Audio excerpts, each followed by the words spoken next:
श्री वाहेगुरु जी।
बादशाह दरवेश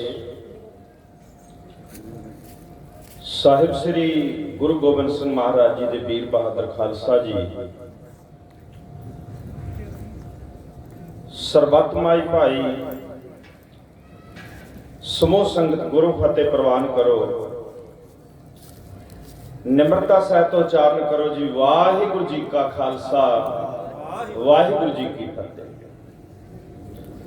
ਸਭ ਤੋਂ ਪਹਿਲਾਂ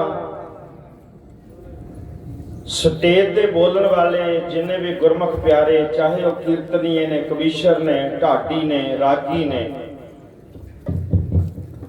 ਸਭਨਾਂ ਦਾ ਤਹਿ ਦਿਲੋਂ ਧੰਨਵਾਦ। ਗੁਰੂ ਕਿਰਪਾ ਕਰੇ, ਸਭਨਾਂ ਨੂੰ ਚੜ੍ਹਦੀ ਕਲਾ ਬਖਸ਼ਿਸ਼ ਕਰੇ। ਆਪ ਜੀ ਇਹ ਦੀਵਾਨ ਸਾਲਾਨਾ ਸਜਾਉਂਦੇ ਹੋ ਸ਼ਹੀਦਾਂ, ਮੁਰੀਦਾਂ, ਸੂਰਬੀਰਾਂ, ਭਗਤਾਂ ਦੀ ਯਾਦ ਦੇ ਵਿੱਚ ਹੁੰਦਾ ਹੈ। ਵੈਸੇ ਅਸੀਂ ਮਿੱਥਲੇ ਦਿਨ ਇਹਦੇ ਵਿੱਚ ਐਸਾ ਆ ਜਾਂਦਾ ਹੈ ਕਿ ਜਥੇਦਾਰ ਬਾਬਾ ਦੀਪ ਸਿੰਘ ਜੀ, ਜਿਨ੍ਹਾਂ ਨੇ ਹਰਮੰਦਰ ਸਾਹਿਬ ਨੂੰ ਆਜ਼ਾਦ ਕਰਾਇਆ, ਉਹਨਾਂ ਦਾ ਆਗਮਨ ਗੁਰਪੁਰਬ ਵੀ ਆ ਜਾਂਦਾ ਹੈ। ਹੁਣ ਇੱਕ ਕਮਿਸ਼ਨਰ ਸਾਹਿਬ ਇਹ ਸਾਰਾ ਕੁਝ ਵਰਣਨ ਕਰ ਰਹੇ ਸਨ। ਖੈਰ ਸੰਗਤ ਜੀ ਧਿਆਨ ਦਿਓ, ਅੱਜ ਦੀ ਇਹ ਸਟੇਜ ਲਗਭਗ 4:30-5 ਵਜੇ ਤੱਕ ਚੱਲੇਗੀ। ਸਭ ਤੋਂ ਵੱਡੀ ਗੱਲ, ਜਿੱਥੇ ਸਤਿਕਾਰਯੋਗ ਬਾਬਾ ਜੀ ਬਾਬਾ ਪੰਥ ਪ੍ਰੀਤ ਜੀ ਹਰ ਸਾਲ ਉਹ ਆਉਂਦੇ ਨੇ, ਉਹ ਦੀਵਾਨ ਦੇ ਵਿੱਚ ਆਪ ਜੀ ਨੂੰ ਨਿਹਾਲ ਕਰਨਗੇ। ਮੈਨੂੰ ਖੁਸ਼ੀ ਹੋ ਰਹੀ ਹੈ, ਮੇਰੇ ਤੋਂ ਬਾਅਦ ਸਿੱਖ ਕੌਮ ਦੇ ਮਹਾਨ ਵਿਦਵਾਨ ਸਤਿਕਾਰਯੋਗ ਹਰਜੀਤ ਸਿੰਘ ਜੀ ਹਰਮਨ ਸਾਹਿਬ ਸ਼ਾਹਬਾਦ ਮਾਰਕੰਡਿਆ ਵਾਲੇ, ਜਿਨ੍ਹਾਂ ਨੂੰ ਪੂਰਾ ਵਰਲਡ ਜਾਣਦਾ, ਪੂਰਾ ਸੰਸਾਰ ਜਾਣਦਾ ਹੈ, ਐਸੇ ਕਥਾਵਾਚਕ ਸੁਣਨਾ ਚਾਹੀਦਾ ਸਾਨੂੰ ਉਹਨਾਂ ਨੂੰ। ਉਹ ਵੀ ਥੋੜੇ ਸਮੇਂ ਬਾਅਦ ਗੁਰੂ ਕੀ ਹਜ਼ੂਰੀ, ਗੁਰੂ ਕੇ ਦੀਵਾਨ ਦੇ ਵਿੱਚ ਬਹਿ ਕੇ ਆਪ ਸਾਰੀਆਂ ਗੁਰਸਿੱਖ ਸੰਗਤਾਂ ਨੂੰ ਨਿਹਾਲ ਕਰਨਗੇ। ਮੈਂ ਵਿਚਾਰ ਕਰ ਰਿਹਾ ਸਾਂ ਕਿ ਜਿੱਥੇ ਸਾਹਿਬ ਸ੍ਰੀ ਗੁਰੂ ਗ੍ਰੰਥ ਸਾਹਿਬ ਜੀ ਮਹਾਰਾਜ ਦਾ ਪ੍ਰਕਾਸ਼ ਹੋ ਜਾਂਦਾ ਹੈ, ਆਪਾਂ ਕਹਿੰਦੇ ਆ ਕਿ ਇਹ ਸਤ ਸੰਗਤ ਹੋ ਰਹੀ ਹੈ, ਹੋਰ ਕਿਤੇ ਨਹੀਂ ਹੁੰਦਾ। ਯਾਦ ਰੱਖਣਾ, ਜਿੱਥੇ ਸਾਹਿਬ ਸ੍ਰੀ ਗੁਰੂ ਗ੍ਰੰਥ ਸਾਹਿਬ ਜੀ ਮਹਾਰਾਜ ਦਾ ਪ੍ਰਕਾਸ਼ ਹੋਵੇ, ਉੱਥੇ ਸਤ ਸੰਗਤ ਹੁੰਦੀ ਹੈ। ਸਤਿਗੁਰੂ ਜੀ ਕਿਰਪਾ ਕਰਦੇ ਨੇ। ਮਹਾਰਾਜ ਕਹਿੰਦੇ ਨੇ, ਸਤ ਸੰਗਤ ਕੈਸੀ ਜਾਣੀਐ, ਜਿੱਥਾ ਏਕੋ ਨਾਮ ਵਖਾਣੀ ਹੈ। ਇੱਥੇ ਕੇਵਲ ਉਸਤਤੀ ਪਰਮਾਤਮਾ ਦੀ, ਵਾਹਿਗੁਰੂ ਦੀ, ਅਕਾਲ ਪੁਰਖ ਦੀ ਹੁੰਦੀ ਹੈ, ਕਿਉਂਕਿ ਪਰਮਾਤਮਾ ਦਾ ਮੰਦਿਰ ਹੈ, ਹਰੀ ਦਾ ਮੰਦਿਰ ਹੈ। ਦੁਨੀਆ ਦੇ ਲੋਕਾਂ ਨੇ ਆਪੋ ਆਪਣੇ ਤਰੀਕੇ ਦੇ ਨਾਲ ਧਰਮਸਾਲ ਬਣਾਈ। ਕਿਸ ਵਾਸਤੇ? ਕੀਰਤਨ ਵਾਸਤੇ, ਸ਼ਬਦ ਨਾਲ ਜੁੜਨ ਵਾਸਤੇ। ਸਤਿਕਾਰਯੋਗ ਭਾਈ ਸਾਹਿਬ ਭਾਈ ਗੁਰਦਾਸ ਜੀ ਕਹਿੰਦੇ ਨੇ, ਘਰ ਘਰ ਅੰਦਰ ਧਰਮਸਾਲ ਹੋਵੇ, ਕੀਰਤਨ ਸਦਾ ਵਸੋਆ। ਜੋ ਕੁਝ ਅਸੀਂ ਸਿੱਖਿਆ ਉਹ ਧਰਮਸਾਲ ਦੇ ਵਿੱਚ ਬੈਠ ਕੇ ਸਿੱਖਿਆ। ਮੇਰੇ ਬਹੁਤ ਸਾਰੇ ਬਜ਼ੁਰਗ ਬੈਠੇ ਨੇ, ਜਿਨ੍ਹਾਂ ਨੇ ਧਰਤੀ ਦੇ ਉੱਤੇ ਕਿਸੇ ਗ੍ਰੰਥੀ ਦੇ ਕੋਲੋਂ, ਕਿਸੇ ਪੰਡਤ ਦੇ ਕੋਲੋਂ ਬੜੇ ਪਿਆਰ ਦੇ ਨਾਲ ਅੱਖਰ ਸਿੱਖੇ ਹੋਣਗੇ। ਅਗਲੀ ਗੱਲ, ਸਭ ਤੋਂ ਜ਼ਿਆਦਾ ਜੇਕਰ ਮੰਦਰ ਨੇ, ਫਿਰ ਹਿੰਦੁਸਤਾਨ ਦੇ ਵਿੱਚ ਮੰਦਰ ਨੇ। ਇੱਕ ਵਾਰੀ ਪਿਆਰ ਨਾਲ ਆਖੋ, ਸਤਨਾਮ ਸ੍ਰੀ ਵਾਹਿਗੁਰੂ। ਹਰ ਦੇਵਤੇ ਦੇ ਨਾਮ ਮੰਦਰ ਹੈ। ਇੱਥੇ ਸੂਰਜ ਦਾ ਮੰਦਰ ਹੈ, ਇੱਥੇ ਰਾਮ ਦਾ ਮੰਦਰ ਹੈ, ਇੱਥੇ ਕ੍ਰਿਸ਼ਨ ਦਾ ਮੰਦਰ ਹੈ, ਇੱਥੇ ਕੋਨਾਰਕ ਦਾ ਮੰਦਰ ਹੈ, ਇੱਥੇ ਅਮਰਨਾਥ ਦੇ ਨਾਮ ਦੇ ਮੰਦਰ ਹੈ। ਤੇ ਕਿੰਨੇ ਮੰਦਰਾਂ ਦੇ ਨਾਮ ਗੜਾਵਾਂ, ਅਨੇਕ ਮੰਦਰ ਨੇ ਹਿੰਦੁਸਤਾਨ ਦੇ ਵਿੱਚ। ਇਸੇ ਕਰਕੇ ਹਿੰਦੁਸਤਾਨ ਨੂੰ ਲੋਕ ਕੀ ਕਹਿੰਦੇ ਨੇ? ਵਰਲਡ ਦੇ ਲੋਕ ਕਹਿੰਦੇ ਨੇ, ਹਿੰਦੁਸਤਾਨ ਮੰਦਰਾਂ ਦਾ ਦੇਸ਼ ਹੈ। ਇੱਕ ਵਾਰੀ ਪਿਆਰ ਨਾਲ ਆਖੋ, ਸਤਨਾਮ ਸ੍ਰੀ ਵਾਹਿਗੁਰੂ। ਤੁਸੀਂ ਆਪਣਾ ਜਾਣ ਕੇ ਇਹ ਬਹੁਤ ਸਾਰੀ ਮਾਇਆ ਸਟੇਜ ਤੇ ਰੱਖੀ ਜਾਓਗੇ, ਰੱਖੋਗੇ ਤੁਸੀਂ, ਪਰ ਮਾਫ ਕਰਨਾ, ਤੁਹਾਡੇ ਸਾਰਿਆਂ ਦੇ ਨਾਂ ਘਟ ਘਟ ਕੇ ਅੰਤਰ ਕੀ ਜਾਨ, ਭਲੇ ਬੁਰੇ ਕੀ ਪੀਰ ਪਛਾਣ। ਉਹ ਮਾਲਕ ਸਭਨਾਂ ਦੇ ਨਾਂ ਭਲੀ ਪ੍ਰਕਾਰ ਜਾਣਦਾ ਹੈ। ਮੈਂ ਆਪਣੇ ਸਬਜੈਕਟ ਨੂੰ ਮੋੜ ਦੇਣ ਦੀ ਕੋਸ਼ਿਸ਼ ਕਰ ਰਿਹਾ। ਇਹ ਥੋੜੇ ਜਿਹੇ ਸਮੇਂ 'ਚ ਬਹੁਤਾ ਕੁਝ ਮੇਰੀ ਕਹਿਣ ਦੀ ਕੋਸ਼ਿਸ਼ ਹੈ। ਧਿਆਨ ਦਿਓ, ਕਿਰਪਾ ਕਰੋ, ਪਿਆਰ ਦੇ ਨਾਲ ਸੁਣਨ ਦਾ ਯਤਨ ਕਰੋ। ਸਤਿਗੁਰੂ ਗੁਰੂ ਰਾਮਦਾਸ ਪਾਤਸ਼ਾਹ ਜੀ ਨੇ ਇੱਕ ਨਗਰ ਵਸਾਇਆ। ਪੰਚਮ ਪਾਤਸ਼ਾਹ ਸਤਿਗੁਰੂ ਗੁਰੂ ਅਰਜਨ ਦੇਵ ਜੀ ਮਹਾਰਾਜ ਨੇ ਇਸੇ ਨਗਰ ਦੇ ਵਿੱਚ ਇੱਕ ਮੰਦਿਰ ਤਿਆਰ ਕੀਤਾ ਹੈ ਜਿਸ ਨੂੰ ਦੁਨੀਆ ਦੇ ਲੋਕ ਕਹਿੰਦੇ ਨੇ ਹਰੀ ਕਾ ਮੰਦਿਰ। ਸਭ ਤੋਂ ਪਹਿਲਾਂ ਇਹ ਨੀਵੀਂ ਥਾਂ ਤੇ ਹੈ, ਝੁਕਾ ਨਿਮਰਤਾ ਪੈਦਾ ਕਰਦਾ ਹੈ। ਅਗਲੀ ਗੱਲ, ਇਹ ਜਲ ਦੇ ਵਿੱਚ ਬਣਾਇਆ ਹੈ, ਸ਼ਾਂਤੀ ਪੈਦਾ ਕਰਦਾ ਹੈ। ਇਸ ਮੰਦਿਰ ਦਾ ਜਿਹੜਾ ਦਰਵਾਜ਼ਾ ਹੈ, ਦਰਸ਼ਨੀ ਡਿਊਟੀ ਹੈ, ਉਹ 200 ਫੁੱਟ ਲੰਮੀ, ਇਤਿਹਾਸ ਦੇ ਪੰਨੇ ਦੱਸਦੇ ਨੇ। ਅੰਦਰ ਦਰਸ਼ਨ ਕਰੀਏ ਸੰਗਤ ਜੀ, ਇਹ 67 ਸਕੁਅਰ ਫੁੱਟ ਦੇ ਵਿੱਚ ਬਣਿਆ ਹੋਇਆ ਹੈ। ਇਹਦੇ ਅੰਦਰ ਹਰਮੰਦਰ ਸਾਹਿਬ, ਕੇਵਲ ਹਰਮੰਦਰ ਸਾਹਿਬ 44.5 ਸਕੁਅਰ ਫੁੱਟ ਦੇ ਵਿੱਚ ਬਣਿਆ ਹੋਇਆ ਤੇ ਇਸ ਦੇ 4 ਦਰਵਾਜ਼ੇ ਨੇ। ਖੱਤਰੀ, ਬ੍ਰਾਹਮਣ, ਸੂਦ, ਵੈਸ, ਉਪਦੇਸ਼, ਚੌਹਾਂ ਵਰਨਾ ਕੋ ਸਾਂਝਾ। ਅੰਮ੍ਰਿਤ ਵੇਲੇ ਤੋਂ ਲੈ ਕੇ ਹਰ ਅੰਮ੍ਰਿਤ ਪੀਨਾ ਲੋਇਨਾ ਸ਼ਾਮ ਤੱਕ 5 ਚੌਂਕੀਆਂ ਲੱਗਦੀਆਂ ਨੇ। ਕੀਰਤਨ ਹੁੰਦਾ ਹੈ, ਸ਼ਬਦ ਗਾਇਨ ਹੁੰਦਾ ਹੈ। 1740 ਈਸਵੀ, 1726 ਤੋਂ ਲੈ ਕੇ 1745 ਤੱਕ ਲਾਹੌਰ ਦਾ ਗਵਰਨਰ ਸੀ ਖਾਨ ਬਹਾਦਰ ਜ਼ਿਕਰੀਆ ਖਾਨ। ਇਹ ਅਬਦੁਸ ਮੰਦ ਦਾ ਬੇਟਾ ਹੈ। ਇਸ ਨੇ ਕੋ ਸੂਬੇਦਾਰ ਥਾਪੇ, ਇਲਾਕੇ ਦੇ ਵਿੱਚ ਐਲਾਨ ਕੀਤਾ, ਜਿਵੇਂ ਕਿ ਅਬਦਾਲੀ ਕਹਿ ਕੇ ਗਿਆ ਸੀ ਕਿ ਆਉਣ ਵਾਲੇ ਦਿਨਾਂ ਦੇ ਵਿੱਚ ਸਿੱਖੀ ਦਾ ਪੂਰਾ ਖੋਜ ਮਿਟਾ ਦਿੱਤਾ ਜਾਏ। ਸਰਕਾਰ ਦੇ ਅਨੇਕ ਝੋਲੀ ਚੁੱਕ ਬਣ ਗਏ। ਕਰਮਾ ਚੀਨਾ, ਰਾਮਾ ਰੰਧਾਵਾ, ਧਰਮਦਾਸ ਟੋਪੀਆ, ਨਸਹਿਰਾ ਪੰਨੂਆਂ ਦਾ ਚੌਧਰੀ ਸਾਹਿਬ ਰਾਏ, ਮਜੀਠੇ ਦੇ ਗਿੱਲ ਜੱਟ ਔਰ ਬਟਾਲੇ ਦੇ ਖੱਤਰੀ ਵੀ ਇਹਦੇ ਵਿੱਚ ਸੰਦਾ ਸਨ। ਖੈਰ, ਹਰਮੰਦਰ ਸਾਹਿਬ ਸਿੱਖ ਪੰਥ ਦੀ ਸ਼ਾਨ ਹੈ, ਆਨ ਹੈ, ਮਾਨ ਹੈ, ਗਿਆਨ ਦਾ ਖਜ਼ਾਨਾ ਹੈ। ਹਰੀ ਕਾ ਮੰਦਿਰ, ਹਰਮੰਦਰ ਸਾਹਿਬ। ਇਸ ਹਰਮੰਦਰ ਸਾਹਿਬ ਨੂੰ ਇਲਾਕੇ ਦੇ ਚੌਧਰੀ ਮਸਈਉਦੀਨ ਮੁਹੰਮਦ ਨੇ ਪੂਰ ਦਿੱਤਾ। ਜਿੱਥੇ ਜਲਸੀ ਮਿੱਟੀ ਪੂਰ ਦਿੱਤੀ। ਹਰਮੰਦਰ ਸਾਹਿਬ ਦੇ ਵਿੱਚ ਇੱਕ ਪਾਪੀ, ਇੱਕ ਜ਼ੁਲਮੀ, ਜੇ ਮੈਂ ਚੰਦ शब्दों च कहा, थोड़े शब्दों च कहा, मन उनका पापी था, वो वर्षों में नवाजी ना बना, वो गुफ्तार का गाजी तो बना लेकिन किरदार का गाजी ना बना। ऐसा मनुख हरमंदिर साहिब दे विच बैठ के एक जुल्म करता है, एक बरियाई करता है, उसनूं ढाडी अथा यूं कहता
जब असियाने को मेरे तकिया जिन पत्तों पे था वही हवा देने लगे। संगत जी ध्यान दे, पंजाब का पत्ता पत्ता जर्रा जर्रा सिखां दा वैरी हो गया। हरमंदिर साहिब ਇਹਦੇ ਵਿੱਚ ਇਲਾਕੇ ਦਾ ਚੌਧਰੀ ਮਸਈਉਦੀਨ ਮੁਹੰਮਦ ਬੈਠਾ ਹੈ। ਮੈਨੂੰ ਬੜੀ ਖੁਸ਼ੀ ਹੋ ਰਹੀ ਹੈ। ਮੈਨੂੰ ਹੁਣੇ ਹੀ ਸਤਿਕਾਰਯੋਗ ਪ੍ਰਧਾਨ ਸਾਹਿਬ ਸਰਦਾਰ ਗੁਰਮੀਤ ਸਿੰਘ ਜੀ ਉਹ ਟਾਈਮ ਵਿਖਾ ਕੇ ਗਏ। ਮੈਂ ਇੱਕ ਵਾਰ ਕਹਿਣੀ ਹੈ, ਇਸ ਤੋਂ ਜ਼ਿਆਦਾ ਮੈਂ ਹੋਰ ਅੱਗੇ ਨਹੀਂ ਜਾਣਾ ਚਾਹੁੰਦਾ। ਹਰਮਨ ਜੀ ਸਟੇਜ ਤੇ ਆ ਜਾਓ, ਆਪ ਸਸੋਵਤ ਹੋ ਸਟੇਜ ਤੇ, ਕਿਉਂਕਿ ਸਾਡੇ ਬਹੁਤ ਹੀ ਸਤਿਕਾਰਯੋਗ ਨੇ। ਸਤਿਕਾਰਯੋਗ ਹਰਜੀਤ ਸਿੰਘ ਜੀ ਹਰਮਨ ਸਾਹਿਬ ਢਾਡੀ ਜਥੇ ਦਾ ਸਤਿਕਾਰ ਕਰਨ ਵਾਲਿਆਂ 'ਚ वीर राजेंद्र सिंह जी और मेरे अजीज मेरे शागिर्द गुरचरण सिंह जी होर बहुत सारी संगत ने बहुत सारा मान भेजा। सरबत संगत दा संग जी बहुत बहुत धन्यवाद। बहुता विस्तार नहीं हुण करना चाहता। जदों विद्वान सज्जन आ जाए तो सामने गल कहनी कोई बड़ी औखी हो जाती है। ते बहुत ही गुरमुख प्यारे ने सत्कारयोग हरमन साहब, तुसीं सारे सत्कारयोग हो, आप सारे सम्मानयोग हो, प्यार भेज रहे हो। हरमन जी ने बहुत सारा सत्कार भेजा। सतगुरु जी चढ़ती कला हर दीवान हर मदान। आओ ध्यान दे, हरमंदिर साहिब की वार्ता दसन वाला कौन है? गंग पिंड दे रहन वाला भाई बुलाका सिंह। इन्हें वार्ता दसी बिक्का दे बुढ़ा जौहर जाके जथेदार सरदार बुढ़ा सिंह, जथेदार श्याम सिंह नारनी वाले से। और संगत जी गुरु के खालसा ने ਇਹ ਵਾਰਤਾ ਸੁਣੀ, ਖਾਲਸਾ ਦੇ ਡੋਲੇ ਭਰ ਉੱਠੇ, ਅੱਖਾਂ 'ਚ ਖੂਨ ਉਤਰ ਆਇਆ। ਦੋ ਸੂਰਮੇ ਬੜੇ ਪਿਆਰ ਦੇ ਨਾਲ ਕਹਿੰਦੇ ਨੇ, ਜਥੇਦਾਰ ਜੀ ਮਰਨ ਮੁਨਸਾ ਸੂਰਿਆਂ ਹੱਕ ਹੈ, ਜੇ ਹੋਏ ਮਰਨ ਪ੍ਰਵਾਨੋ। ਇਹ ਕੌਣ ਸਨ? ਭਾਈ ਸੁੱਖਾ ਸਿੰਘ, ਭਾਈ ਮਹਿਤਾਬ ਸਿੰਘ। ਇਹਨਾਂ ਦੀ ਬਹੁਤ ਵੀ ਡਿਟੇਲ ਨਹੀਂ ਦੇਣੀ ਚਾਹਾਂਗਾ। ਦੋਵੇਂ ਸੂਰਮੇ घोड़ियां ते सवार हुए ने और बीकानेर तो तुरे लखी जंगल पार किया है। अगे सहस भाए तरन तारण दे थे ते पहुंचे ने। इत्थे अपना भेस वटाया है, ठिकरियां गोल कीतियां ने। और उदों 10 तरीक सी अगस्त के महीने दी, भादरों का महीना। और दोवें नंबरदारां ने भेस चेंज कर लिया। की बन गए? मुगलिया तरीके दे नाल बन्नी हुई पग। और की बने ने संगत जी? पट्टी दे नंबरदार। पट्टी दे नंबरदार बन गए दोवें सूरमे, दोवें योधे पट्टी दे नंबरदार बने ने। ये चाटी में दरवाजों खानी प्रवेश होए। अगे एक लाची वेरी है जिस दे नाल दोहां ने अपने घोड़े बन दिते। दर्शनी ड्यूटी दे बाहरले पासे एक पहरेदार खलोता है जिहदा नाम दीना। इस नूं पुछदे ने, असीं मिलना है चौधरी नूं, इस तरह नहीं जा सकोगे, ठहरो, रुक जाओ, इदां नहीं जान देंगा। हाँ पुछाओ पर एक गल जरूर दस दिओ कि असी पट्टी दे नंबरदार मालिया ढाल देने वास्ते आए हैं। अंदर गया, शराब का दौर, बेसवा का नाच, ये सब कुछ चल रहा है। सरंगी बज रही है, तबले की आवाज, शुभ काज को खोज आकाज करे, कुछ लाज ना आवत है इनको, एक रांड बलाए नचावत है, ग्रह का धन लटामण को। अंदर की हो रहा है? अंदर नाच हो रहा है, अंदर संगीत हो रहा है और मस्सा झूम रहा है। बाहर जाके दिने ने आख्या, हाँ चौधरी साहब ने इजाजत देती जो मैं दसिया कि पट्टी दे नंबरदार ढाल देने वास्ते आए। आ जाओ नंबरदारो, आ जाओ, जी आया नु, वेलकम, थोड़ा बहुत बहुत स्वागत है। झूम रहे है, चौधरी अजे भी झूमी जाता है। कह लगा, नंबरदारो एक गल दसो, कित्थों आए हो? हजूर पट्टी तो आए हो। पहला ये दसो, पैग शग पियोगे, छकोगे? कह लगे, महाराज हजूर तुसी हो सूबेदार, ये थोड़ा काम है, थोनों सोवनीक है, आराम कर लो। कह लगे, खेती करने वाले हैं, हल चलाने वाले हैं, वापसी जल्दी करो, आ मालिया ढाल ले लो ते गिण लो ना। कहंदा है, गिणन दी की लोड़ है, ये धन है, तुसी लेके आए हो, माया लेके आए हो, पूरा होएगा, कोई गल नहीं, जल्दी करो जे जाना है। और दोहां ने थैलियां अगे वगाइया। भाई सुखा सिंह इन्हें ठिकरियां गोल करके जेडे पट्टी दे थे तो भर के लाए सन, वो अपने हत्थां चुकियां और हेठा पलंग दे उत्ते सुट्टन लगा और मस्से ने झुकाया हेठा सीस, कह के सत श्री अकाल सरदार महताब सिंह दी धौण ते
ਢਾਡੀ ਦੁਨੀਆ ਵਿੱਚੋਂ ਮੇਰੇ ਸਤਿਕਾਰਯੋਗ ਛੋਟੇ ਵੀਰ ਢਾਡੀ ਹਰਵਿੰਦਰ ਸਿੰਘ ਜੀ ਬਹੁਤ ਸਾਰਾ ਸਤਿਕਾਰ ਦੇ ਕੇ ਗਏ। ਮੈਂ ਹੋਰ ਅੱਗੇ ਨਹੀਂ ਜਾਣਾ ਚਾਹਾਂਗਾ। ਇਹ ਸਾਡਾ ਪਾਵਨ ਇਤਿਹਾਸ ਹੈ ਜੋ ਖਾਲਸੇ ਦੀ ਬਣੀ ਹੱਡੀਆਂ ਦੀ ਕਲਮ ਦੇ ਨਾਲ, ਉਹਦੇ ਆਪਣੇ ਵਿਸ ਦੇ ਨਾਲ ਲਿਖਿਆ ਗਿਆ। ਇਹ ਸਾਡਾ ਪਾਵਨ ਪਵਿੱਤਰ ਇਤਿਹਾਸ ਹੈ। ਇਸ ਸਟੇਜ ਤੇ ਸਦਾ ਹੀ ਰਿਪੀਟ ਹੁੰਦਾ ਰਹੇਗਾ। ਸੂਰਮੇ ਯੋਧੇ ਬਹਾਦਰ ਸਾਹਮਣੇ ਬੈਠ ਕੇ ਸਦਾ ਹੀ ਸੁਣਦੇ ਰਹਿਣਗੇ। ਮੈਂ ਧੰਨਵਾਦੀ ਹਾਂ ਆਪਣੇ ਨਗਰ ਦੀ ਪ੍ਰਬੰਧਕ ਕਮੇਟੀ ਦਾ, ਜਿਨ੍ਹਾਂ ਨੇ ਬਹੁਤ ਸਾਰਾ ਪਿਆਰ ਦਿੱਤਾ ਹੈ, ਬਹੁਤ ਸਾਰਾ ਸਤਿਕਾਰ ਦਿੱਤਾ ਹੈ, ਮਾਣ ਦਿੱਤਾ ਹੈ, ਆਦਰ ਦਿੱਤਾ ਹੈ। ਖੁਸ਼ੀ ਹੋ ਰਹੀ ਹੈ। ਸਾਡੀ ਇਹ ਸੰਗੀਤਕਾਰਾਂ ਦੀ ਫੁਲਵਾੜੀ ਦੇ ਵਿੱਚ ਵਿਦਵਾਨ ਲੋਕ ਪਹੁੰਚ ਰਹੇ ਨੇ। ਸਤਿਕਾਰਯੋਗ ਹਰਜੀਤ ਸਿੰਘ ਜੀ ਹਰਮਨ ਸਾਹਿਬ, ਢਾਡੀ ਰਾਗੀ ਕੀਰਤਨੀਏ, ਤੁਸੀਂ ਬਹੁਤ ਪੈਦਾ ਕਰ ਲਿਆ। ਇਹ ਬਹੁਤ ਹੀ ਬੜਮੁੱਲੀ ਦਾਤ ਗੁਰੂ ਪਾਤਸ਼ਾਹ ਸਤਿਗੁਰੂ ਗੁਰੂ ਰਾਮਦਾਸ ਪਾਤਸ਼ਾਹ ਜੀ ਨੇ ਦਿੱਤੀ ਹੈ। ਗੁਰੂ ਅਰਜਨ ਦੇਵ ਜੀ ਮਹਾਰਾਜ ਨੇ ਸਾਨੂੰ ਅਸੀਸਾਂ ਦਿੱਤੀਆਂ ਕਿ ਸਾਡਾ ਹਰ ਇੱਕ ਗੁਰਸਿੱਖ ਉਹ ਕੀਰਤਨੀਆ ਹੋਏਗਾ। ਮੈਨੂੰ ਐ ਲੱਗਦਾ ਕਿ ਨਗਰ ਹਮਾਯੂ ਪਰ ਤਸੀਂਬੜੀ ਨੂੰ ਗੁਰੂ ਪਾਤਸ਼ਾਹ ਨੇ ਜ਼ਿਆਦਾ ਕਿਰਪਾ ਕਰ ਦਿੱਤੀ ਹੈ। ਬਹੁਤੇ ਰਾਗੀ ਢਾਡੀ ਕਵੀਸ਼ਰ ਗਿਆਨੀ ਗੁਣੀ ਵਿਦਵਾਨ, ਔਰ ਇਸ ਤੋਂ ਬਿਨਾਂ ਗ੍ਰੰਥੀ ਸਿੰਘ ਪਾਠੀ ਸਿੰਘ ਲੜੀਵਾਰ ਪਾਠ ਦੇ ਪਾਠੀ ਉਹ ਵੀ ਤੁਸੀਂ ਪੈਦਾ ਕਰ ਲੈਣੇ। ਧੰਨਵਾਦ। ਗੁਰੂ ਪਾਤਸ਼ਾਹ ਚੜ੍ਹਦੀ ਕਲਾ ਬਖਸ਼ੇ।